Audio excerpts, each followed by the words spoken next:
चारों भैयान की जय हो। भक्ति और भगवान की जय हो। बोलिए सत्य सनातन धर्म की जय हो। जय जय श्री राधे श्याम। आज आपको एक सुंदर सा भजन सुना रही हूँ। मधु की कलम से सुनिए कि बात उस समय की है कि जब राजा दशरथ जी एक युद्ध जीतने के लिए जा रहे थे, तो युद्ध को जीतने ही वाले थे और रानी कैकेयी जो थी सारथी बनी हुई थी। तो उन्होंने देखा कि युद्ध करते करते राजा दशरथ जी के पहिए की जो धुरी होती है वो धुरी निकल जाती है और रथ का पहिया निकल जाता है, टूट जाता है। तो देखती है रानी, तो रानी उसमें अपनी धुरी की जगह अपनी उंगली को लगा देती है। पहिया निकलने वाला होता है तभी तो, और उंगली के धुरी पर ही वो पहिया चलता रहता है और राजा दशरथ जी युद्ध को जीत जाते हैं। जीत जाने के बाद में राजा दशरथ जी बोलते हैं कि अरे कैकेयी, आज अगर आप नहीं होती तो आज हम हार चुके होते। मांगिए, आपको जो भी मांगना चाहती हैं, आपकी मन में जो आए वो मांग लो। कैकेयी रानी ने कह दिया कि महाराज मैं क्या मांगू आपसे, आप मेरे साथ हो, मुझे और कुछ नहीं चाहिए। फिर भी दशरथ जी ने कहा कि नहीं कैकेयी, आप जो मांगोगी मैं आज आपको दूंगा, मैं बहुत खुश हूँ। तो रानी कैकेयी ने भी कह दिया था कि कोई बात नहीं महाराज, कभी समय आएगा तो जरूर मांग लूंगी। और आज जब राजा दशरथ जी के महलों में कैकेयी बैठी हुई हैं और प्रभु राम के राजतिलक की तैयारियां हो रही हैं, तो मंत्रा के कहने पर हमारी कैकेयी ने कहा है राजा दशरथ जी से, सुनिए क्या कहा है। मधु की कलम से एक सुंदर सा भजन सुनिए।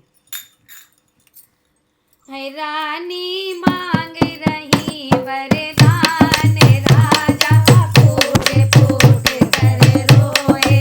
रानी मांग रही वरदान, राजा फूट फूट रोए ओ रानी मांग रही वरदान, राजा फूट फूट रोए। तुम सुनो बात मेरे सैया, हो जब युद्ध में टूटा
कैकेयी ने कितने शब्द कहे हैं कि कहते फिरते हो रघुकुल रीत सदा चली आई और प्राण जाए पर वचन न जाई। कह दो तुम्हारे दोनों वरदान झूठे हैं। अगर आप देना नहीं चाहते हो तो कभी ना करना आज के बाद ऐसी बात कि रघुकुल रीत सदा चली आई और प्राण जाए पर वचन न जाई। आज के बाद नहीं कहना। ऐसे ऐसे कठोर कठोर शब्द जो है रानी राजा दशरथ जी से कह रही हैं और समझाने लगे हैं। बहुत समझा रहे राजा दशरथ जी की रानी मान जाओ मान जाओ।